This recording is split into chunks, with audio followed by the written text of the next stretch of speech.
O Senhor esteja convosco. Ele está no meio de nós. Proclamação do Evangelho de Jesus Cristo, segundo Lucas. Glória a vós, Senhor. Naquele tempo disse Jesus aos seus discípulos: Eu vim lançar fogo sobre a terra e como gostaria que já estivesse aceso. Devo receber um batismo e como estou ansioso até que isto se cumpra. Vós pensais que eu vim trazer paz sobre a terra? Pelo contrário, eu vos digo, vim trazer divisão. Pois daqui em diante, numa família de 5 pessoas, 3 ficarão divididas contra 2 e 2 contra 3. Ficarão divididos o pai contra o filho e o filho contra o pai. A mãe contra a filha e a filha contra a mãe. A sogra contra a nora e a nora contra a sogra. Palavra da salvação. Glória a vós, Senhor. Por favor, podem se assentar. Sejam bem-vindos ao Santuário Basílica Nossa Senhora da Piedade, nesta manhã quente e difícil de não suar. Sejam bem-vindos. Tá vendo aqui, ó? Tá até...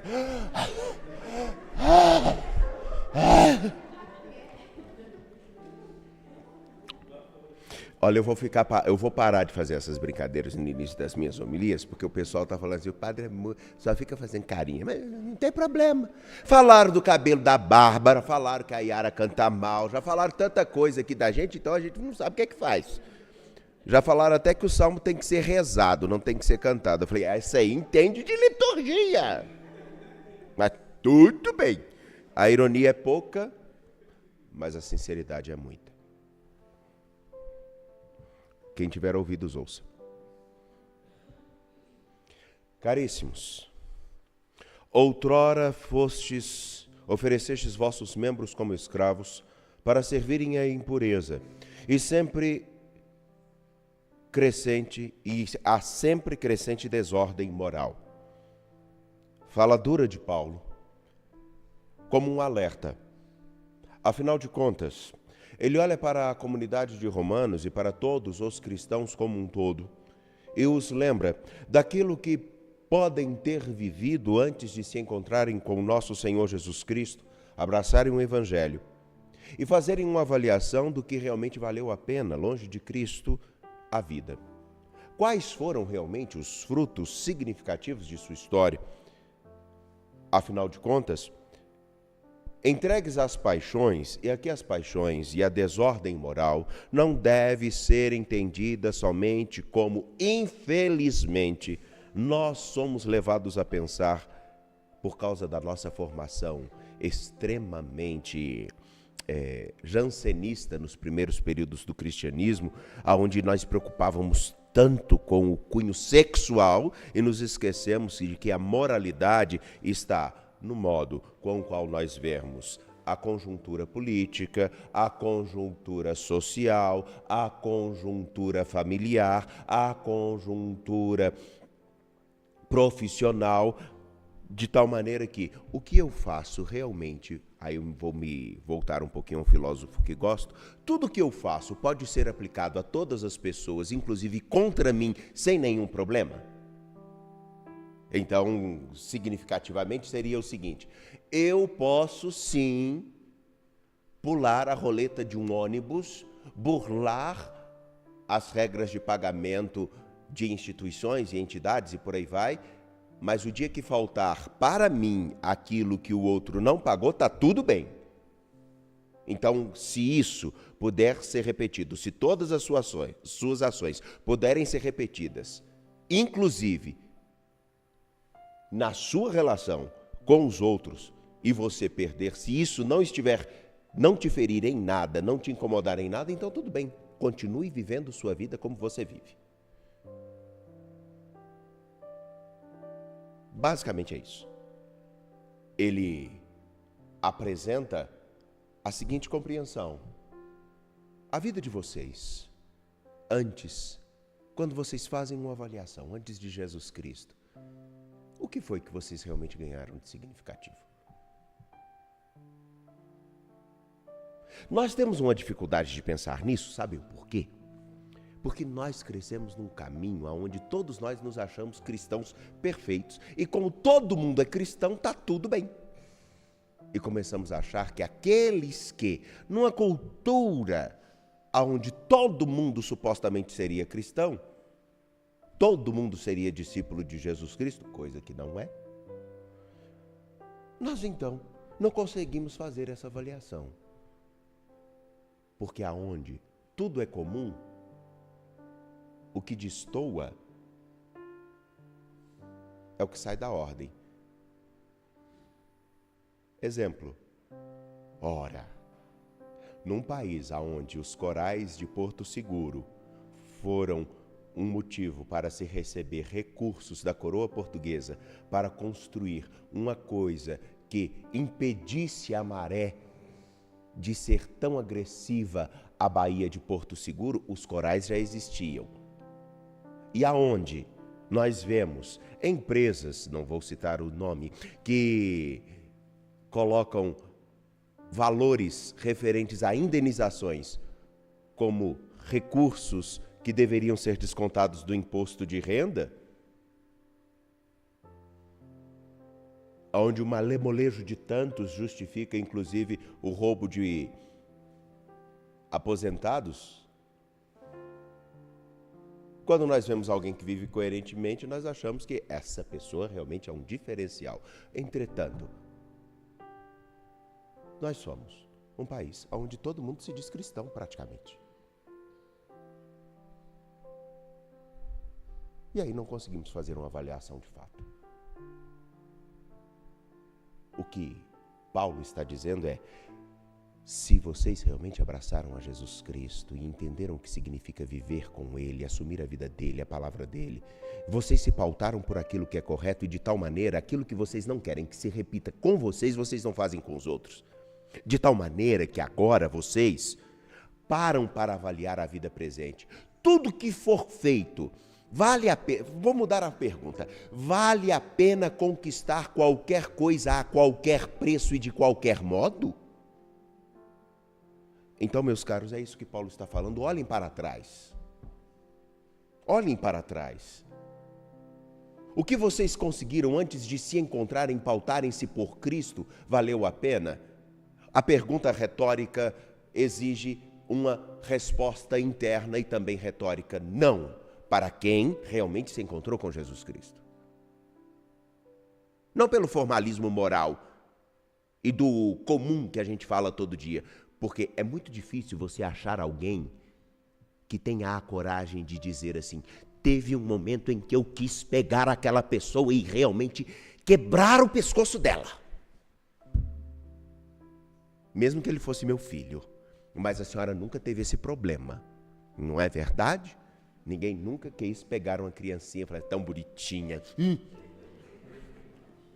Principalmente quando está fazendo pirraça, né, gente? Se bem que hoje quem faz pirraça são os pais, porque os filhos mandam neles. Então, vejam, o que Paulo está agora no centro da carta, no ponto da carta, é exatamente trazendo isso. Ora, agora que vocês se encontraram com Cristo e foram libertados do pecado, e como escravos de Deus, nós temos uma opção: sermos escravos de nossas paixões, que significa exatamente tudo que eu quero a qualquer custo e a qualquer preço, mesmo que seja vender a minha mãe. Se bem também que o povo está vendendo com facilidade, não tem problema não. Olhem só, a qualquer preço é uma opção. Ou vocês podem pautar-se em ser escravos, e o termo é esse mesmo, escravos de Deus. Escravos de Deus, porque o escravo é aquele que executa o que o seu senhor pede. Mas o escravo, ele tem que... Nós não podemos ser pessoas que não pensam. É fato, nós não podemos ser pessoas que não pensam, que têm um mínimo de raciocínio, que olha assim, não, agora, peraí, como é que eu vou fazer para que uma pessoa, nesse determinado contexto, se encontre com Jesus Cristo. A vida dela não se enquadra ao Evangelho. As posturas dela não se enquadram. Agora nós temos uma tentação que está crescendo, que é de jogar na cara das pessoas o que elas não têm de coerência com o Evangelho e exigindo que elas estejam tão formatadas aos conceitos que nós trazemos, que todo mundo olha e fala assim: não me venha com o seu Evangelho que discrimina. É uma opção. Existem outras. Ou nós podemos ser exatamente aquilo que nosso Senhor Jesus Cristo é conosco. Antes de olhar o modo com que outros estão e vivem, apresentar aquele que faz a vida ter nova cor. E aí deixar com que a graça dele modele esses corações. E é claro, para quem quer que os outros vivam corretamente, em primeiro lugar se esforce por ser o correto. Agora, porém, libertos do pecado e como escravos de Deus, ou seja, como aqueles que colocam em primeiro lugar fazer a vontade do seu Senhor, e a vontade de nosso Senhor é que ninguém se perca, ponto. Que todos se encontrem com Ele, ponto. Se eles vão escolher segui-lo, é outra coisa, não nos cabe.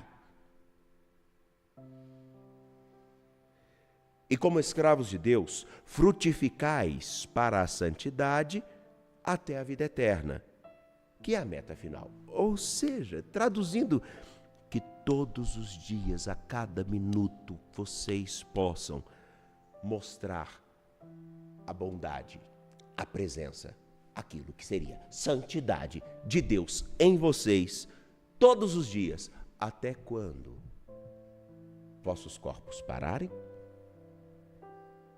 e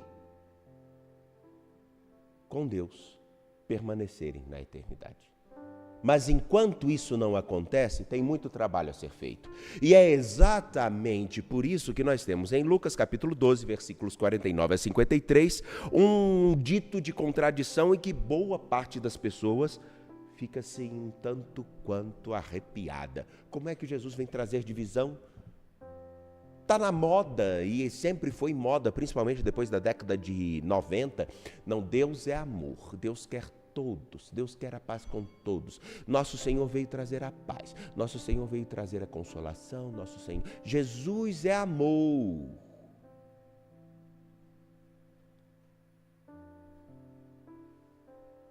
Ora, o Evangelho de Lucas, capítulo 12, versículos 49 a 53, está dizendo: eu não vim trazer paz coisíssima nenhuma, eu vim trazer guerra, eu vim trazer fogo, eu vim bagunçar o coreto. Como que ele fala isso? Como é que ele vai colocar exatamente esses contextos? Vejam bem, por causa dele, o pai contra o filho e o filho contra o pai.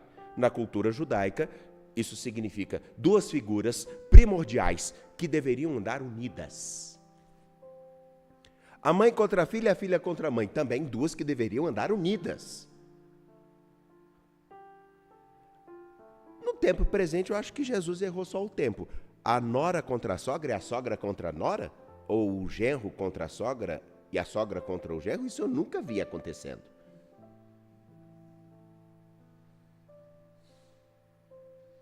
Mas vejam, a sogra e a nora, exatamente como aquelas. Pensemos, quando um homem que tem a mãe e a esposa, ele morre e não tem filhos, a sogra e a nora estão entregues a ninguém, ao léu.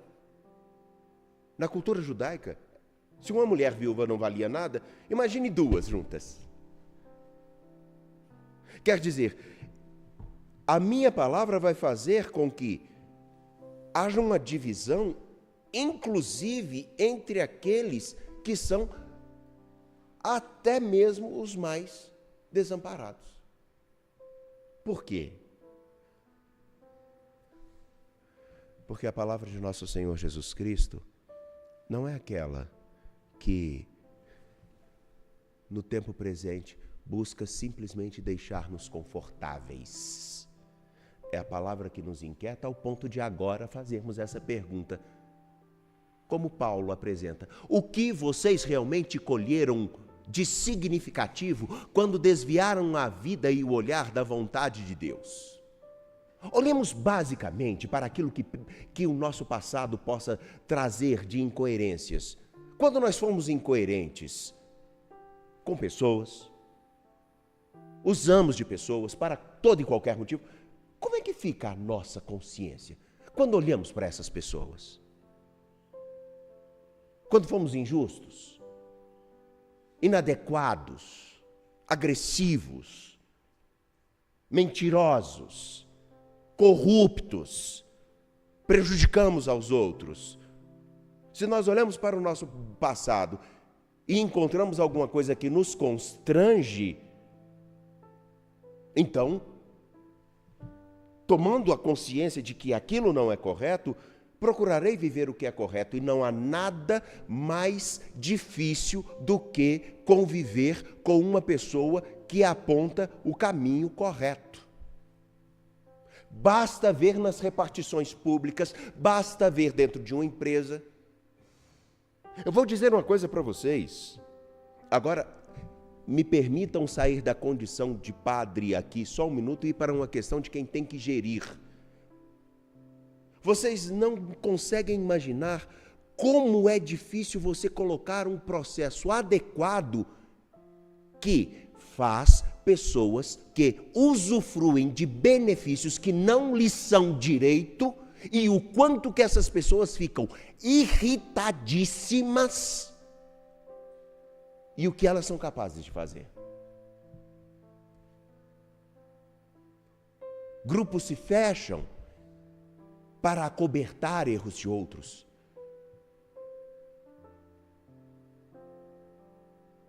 Basta querer colocar uma coisa em ordem, que a desordem começa.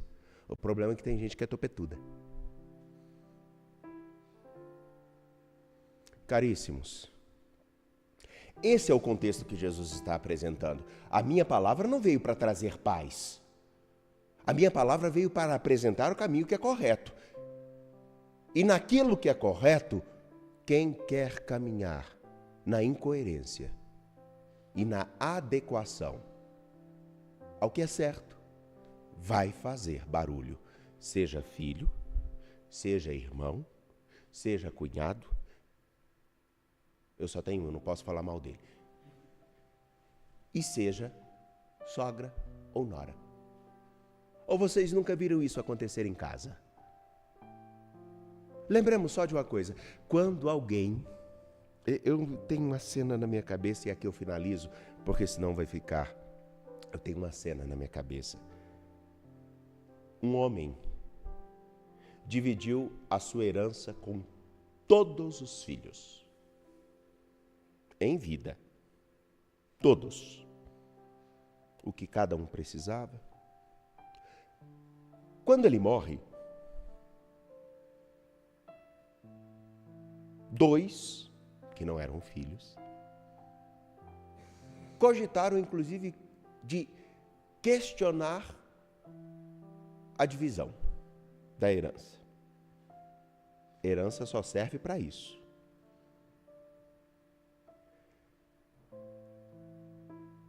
E o homem tinha 2 horas de velório.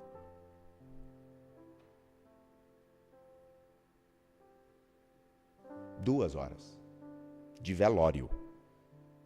Naquele tempo, que não faz muito tempo, vocês todos aqui não vão se recordar, porque todos são muito novos, que o velório durava uma noite inteira e um dia inteiro praticamente. É só os mais velhos que sabem disso. Nós aqui, nenhum de nós se lembra disso. Ninguém. Nem que acontecia velório em casa, né?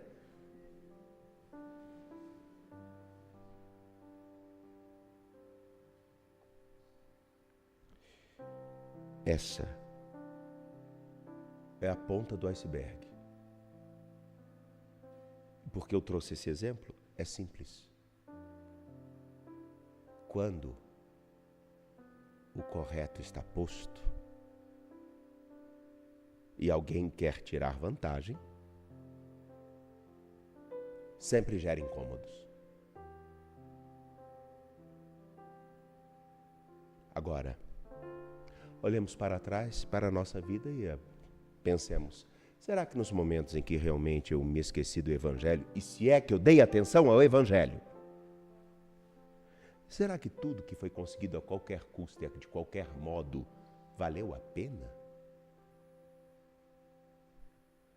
Não há nada que pague a possibilidade de olhar nos olhos de alguém, qualquer pessoa, sem culpa. Será que todos que se dizem discípulos de Cristo, em todas as experiências de confissão cristã, podem ter essa leveza ao olhar para os olhos de qualquer pessoa?